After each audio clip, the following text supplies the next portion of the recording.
ఎందుకు చేసావు?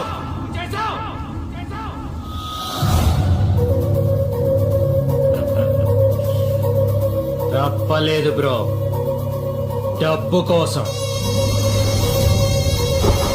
ధనం మూలం ఇదం జగత్.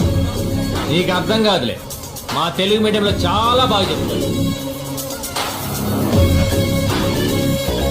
అది ఇల్లా బ్రో? ఔటర్ రింగ్ రోడ్కి 5 కిలోమీటర్ల దూరంలో ఉన్న స్వర్గం. పిలిస్తే పనుల్లో, అరిస్తే సెక్రటరీలు, ఆవలిస్తే డాక్టర్లు.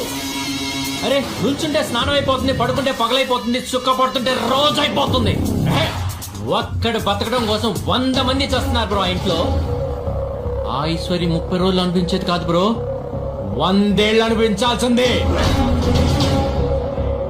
అప్పుడు డిసైడ్ అయింది బ్రో, నాకు బ్రతుకుండాలంటే నువ్వు బతికొండకూడదని.